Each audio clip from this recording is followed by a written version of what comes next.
નમસ્કાર વિદ્યાર્થી મિત્રો, ધોરણ 11 commerce Gujarati medium subject BA, જેમાં અત્યારે આપણે ચેપ્ટર નંબર 6 ચાલી રહ્યું હતું. અગાઉના લેક્ચરમાં આપણે કંપની મર્યાદા જોઈ ગયા હતા. હાલમાં આપણે જોઈશું કંપનીના પ્રકારો.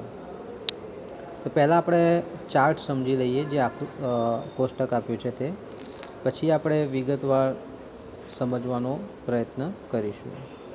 તો જોઈશું આપણે સૌથી પહેલાં ખાસ કાયદા દ્વારા અસ્તિત્વમાં આવતી કંપની. બરાબર, એમાં શું કીધું છે આપણને? સૌથી પહેલી જાહેર કંપની. જાહેર એટલે જનરલી જોવા જઈએ તો એવું થઈ શકે ગવર્મેન્ટ ઓરિએન્ટેડ. તો શેર મૂડીથી મર્યાદિત જવાબદારીવાળી કંપની, મતલબ અહીંયા જવાબદારી શું થઈ જાય છે? મર્યાદિત થઈ જતી હોય છે. બાંહેધરીથી મર્યાદિત, મતલબ તમે જેટલી બાંહેધરી આપી હોય એટલી તમારી જવાબદારી. અને ત્રીજું આપ્યું છે અમર્યાદિત જવાબદારીવાળી કંપની. શેર મૂડીથી મર્યાદિત મતલબ તમે જેટલા શેર ખરીદ્યા હોય એટલી તેમની જવાબદારી. જેમ કે મેં 5,000ના શેર ખરીદ્યા હોય તો કાલ ઉઠીને મારી જવાબદારી કેટલી? 5,000 રૂપિયા પૂરતી. બાંહેધરીથી જવાબદારીવાળી કંપની એટલે એમાં શું થઈ જશે? મેં બાંહેધરી આપી હોય એટલી જવાબદારી. કંપની ચાલુ થાય તો મેં કીધું હોય કે ભાઈ 10 લાખ સુધીની બાંહેધરી હું આપું છું. કાલ ઉઠીને કંપનીને દેવું થાય કે કંઈક પ્રોબ્લેમ થાય તો મારી જવાબદારી કેટલી રહેશે? મેં કેટલાની બાંહેધરી આપી હતી? 10 લાખની. તે જવાબદારી કેટલી રહેશે? બાંહેધરીથી મર્યાદિત જવાબદારીવાળી. અમર્યાદિત જવાબદારી કંપનીમાં એવું થઈ જાય કે કંપનીને દેવું થાય તો તમારે અંગત મિલકત વેચીને પણ દેવું ભરપાઈ કરવું પડી શકે છે. એવી રીતે ખાનગી કંપનીમાં પણ પ્રકાર પડે છે: શેર મૂડીથી મર્યાદિત, બાંહેધરીથી મર્યાદિત અને અમર્યાદિત જવાબદારીવાળી કંપની. અને ત્રીજું આપ્યું છે એક વ્યક્તિની કંપની, કે જેમાં એક વ્યક્તિ દ્વારા થાય છે. વર્ચસ્વની દ્રષ્ટિએ જો જોવા જઈએ તો એમાં પ્રકાર આપ્યા છે. કયા છે? સરકારી કંપની, શાસક કંપની અને ગૌણ કંપની. શાસક એટલે જેનું શાસન છે, જેની પાસે 50%થી વધારે શેર છે, મોર ધેન 50%. ગૌણ કંપની એવી કંપની કે જેની પાસે 50%થી ઓછા શેર છે કોઈ કંપનીના. નોંધણીની દ્રષ્ટિએ જોઈએ તો ભારતીય કંપની અને વિદેશી કંપની, કે જેની નોંધણી ભારતમાં થઈ છે એ ભારતીય અને ભારત બહાર થયેલી છે એને શું કહેવામાં આવશે? વિદેશી કંપની. તો આપણે આ ચાર્ટ સમજી ગયા. હવે આપણે વિગતવાર સમજવાનો પ્રયત્ન કરીએ. સૌથી પહેલું કીધું છે ખાસ કાયદા દ્વારા અસ્તિત્વમાં આવતી કંપની. તો કે સંસદ કે વિધાનસભાના ખાસ કાયદા દ્વારા પસાર કરીને જે કંપની અસ્તિત્વમાં આવે છે તેને આપણે તરીકે ઓળખી શકીએ છીએ. કોના દ્વારા આવે છે? સંસદ કે વિધાનસભાના ખાસ કાયદા દ્વારા. દાખલા તરીકે reserve bank of India, life insurance corporation of India, LIC, એ શું કહેવાય છે? કાયદા દ્વારા અસ્તિત્વમાં આવે છે. કોના કાયદા દ્વારા? સંસદ કે વિધાનસભાના, જેને ખાસ કાયદા દ્વારા કહી શકીએ છીએ. બીજું આપ્યું છે સભ્ય સંખ્યાની દ્રષ્ટિએ, તો એમાં શું આપ્યું છે? જાહેર કંપની, એટલે કે પબ્લિક કંપની પણ કહીએ. કંપની ધારા મુજબ જે કંપની ખાનગી નથી તેને જાહેર કહેવાય, મતલબ જે પ્રાઇવેટ નથી એને આપણે પબ્લિક કહી શકીએ, જાહેર કહી શકીએ છીએ. આનો અર્થ એ થાય છે કે જે કંપની સભ્ય સંખ્યા કે શેરની ફેરબદલી પર નિયંત્રણ મૂકતી નથી. તમારા સભ્ય સંખ્યા પર બી નિયંત્રણ ના હોય, શેરની ફેરબદલી પર પણ નિયંત્રણ ના હોય, આ લોકોને તેના શેર કે ડિબેન્ચર ખરીદવા માટે આમંત્રણ આપી શકે તેને જાહેર કંપની કહેવાય. કઈ કંપની? જાહેર. કોને કહેવાય? શેર ખરીદવા માટે આમંત્રણ આપી શકે, ડિબેન્ચર ખરીદવા માટે આમંત્રણ આપી શકે, શેરની ફેરબદલી પર નિયંત્રણ હોતું નથી. જાહેર કંપનીમાં ઓછામાં ઓછા 7 સભ્ય નક્કી હોય છે અને વધુ સભ્ય સંખ્યા પર કોઈ નિયંત્રણ છે નહીં. આ ખાસ યાદ રાખવાનું. જાહેર કંપનીમાં ઓછામાં ઓછા કેટલા કીધા છે? 7. વધુ કેટલા કીધા છે? કોઈ નિયંત્રણ છે નહીં. એના પછી જવાબદારીની દ્રષ્ટિએ 3 પ્રકાર પડે છે, જેમાં પહેલું આપ્યું છે શેર મૂડીથી મર્યાદિત જવાબદારીવાળી કંપની. જેમાં કીધું છે કે જે જાહેર કંપનીના શેર હોલ્ડરની જવાબદારી તેમણે ખરીદેલા શેરની દાર્શનિક કિંમત પૂરતી મર્યાદિત હોય. મતલબ જેણે વ્યક્તિએ જેટલા શેર ખરીદ્યા હોય તેટલા શેર ખરીદ્યાની દાર્શનિક કિંમત, એની જે કિંમત છે એના પૂરતી જ તમારી જવાબદારી, તેને શેર મૂડીથી મર્યાદિત જવાબદારીવાળી કહેવાય. તમારી જવાબદારી એ જેટલા શેર ખરીદ્યા એનાથી વધારે બનતી નથી. આવી કંપનીના નામના છેડે લિમિટેડ શબ્દ લખવામાં આવશે. શેર મૂડીથી મર્યાદિત જવાબદારી એના નામના છેડે કયો શબ્દ લાગતો હોય છે? લિમિટેડ.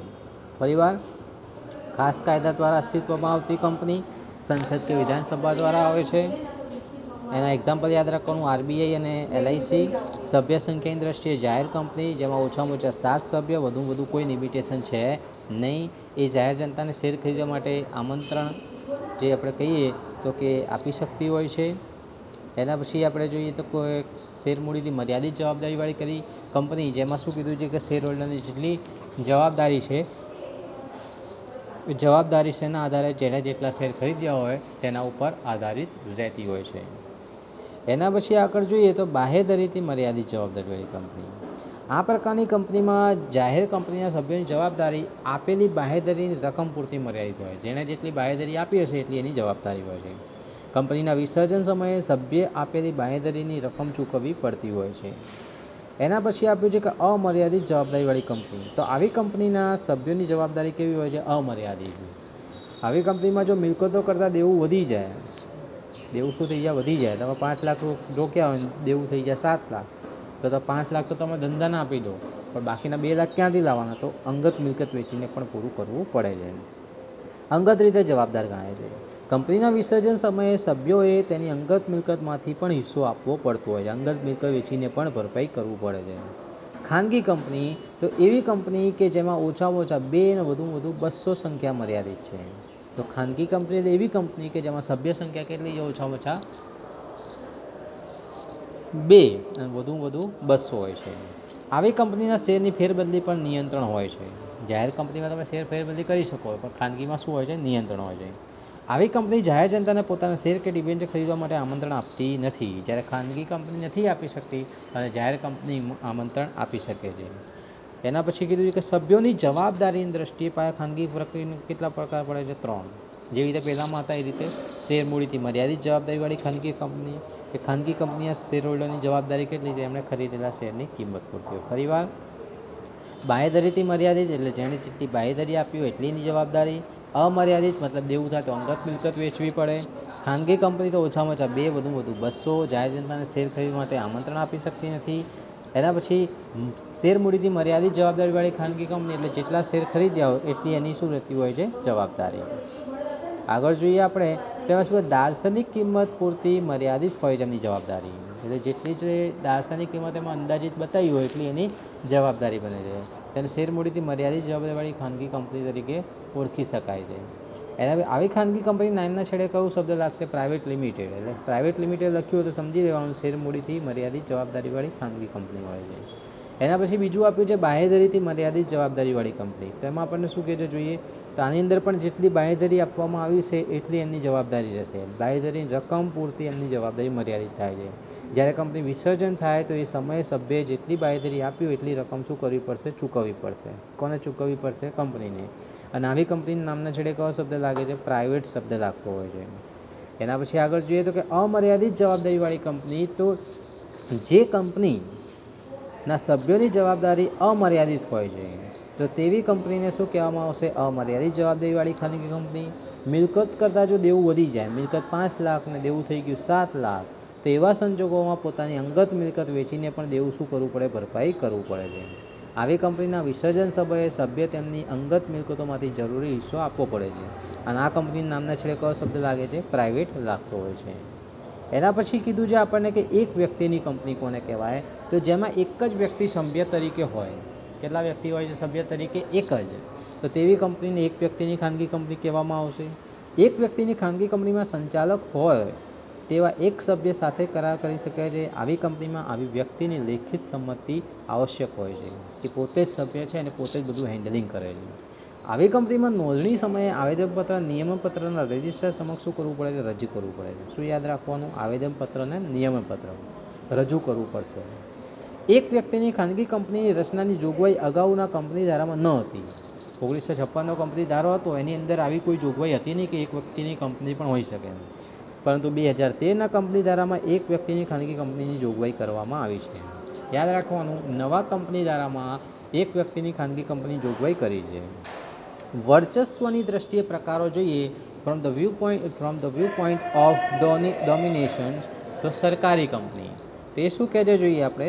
તો જે કંપની ભરપાઈ થયેલી મૂડીમાં ઓછામાં ઓછા કેટલા? 51% મૂડી કેન્દ્ર સરકારની હોય, રાજ્ય સરકારની હોય, કે એક કરતાં વધારે રાજ્ય સરકારની હોય, કે કેન્દ્ર રાજ્ય સરકાર કે વધુ રાજ્ય સરકારની હોય. ઇન શોર્ટ સરકારની હોય. કેટલી મૂડી? 51% ઓછામાં ઓછી. તો એ કંપની શું કહેવામાં આવશે? સરકારી કંપની કહેવાય. Hindustan steel limited, Ashok hotels limited, Bharat heavy electrics limited આ બધી કઈ કંપની છે? સરકારી કંપની, કે જેમાં કંપનીનો સરકારનો હિસ્સો કેટલો છે? 51% કે તેથી વધારે. શાસક કંપની તો જે કંપની બીજી કંપનીના 50%થી વધુ શેર ધરાવે છે. જેમ કે રિલાયન્સ છે એ આઈડિયાના કેટલા શેર ધરાવે છે? 60%. રિલાયન્સ આઈડિયાના કઈ 60% શેર ધરાવે છે. તો શાસન કોનું ચાલશે? રિલાયન્સનું ચાલશે. અને આ જેના શેર હતા એ કઈ કહેવાશે? ગૌણ કહેવાશે. પરિવાર, જે કંપની બીજી કંપનીના 50%થી વધુ શેર ધરાવતી હોય તથા બહુમતી કે બધા સંચાલકો નિમવાનો અધિકાર ધરાવતી હોય તેને શાસક કંપની કહેવાય. એના પછી આપ્યું છે ગૌણ કંપની. તો જે કંપનીના 50% કરતાં વધુ શેર તથા બહુમતી કે બધા સંચાલકો નિમવાનો અધિકાર અન્ય કંપની ધરાવે છે. 50%થી વધુ શેર બીજી કોઈ ધરાવતી હોય, પોતે સંચાલક નિમવાની સત્તા ધરાવતી હોય નહીં તો એ ગૌણ કહેવાશે. જેમ કે મેં હમણાં તમને એક્ઝામ્પલ આપ્યું રિલાયન્સ અને આઈડિયા. તો આઈડિયા કઈ હતી? ગૌણ હતી. અને રિલાયન્સ કઈ હતી? શાસક કંપની હતી. એના પછી નોંધણીના સ્થાનની દ્રષ્ટિએ તો પહેલું આપ્યું છે ભારતીય કંપની. તો જે કંપનીની સ્થાપના કે નોંધણી ભારતના કંપની ધારા મુજબ થઈ છે, નોંધણી કે સ્થાપના ભારતના કંપની ધારા મુજબ ભારતની સંસદમાં ખાસ કાયદાથી થઈ હોય તો તેને ભારતીય કંપની તરીકે કે દેશની કંપની તરીકે ઓળખી શકાય છે. ભારતીય કંપની જાહેર કંપનીઓ પણ હોઈ શકે, ખાનગી પણ હોઈ શકે અને સરકારી પણ હોઈ શકતી હોય છે.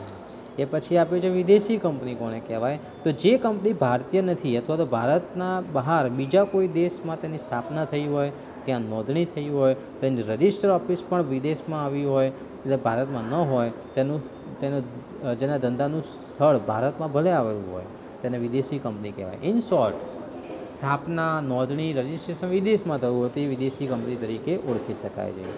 તો મિત્રો અહીંયા આગળ જે વિવિધ કંપનીઓ છે તેના પ્રકારો પૂરા થતા હોય છે. આશા રાખું છું બધાને ખ્યાલ આવી ગયો હશે. તો આને વિડીયો વારંવાર રિપીટ કરવો અને પીડીએફમાંથી તમે એને લખી લેજો સારા અક્ષરમાં, જેથી વધુ ખ્યાલ આવશે. Thank you very much.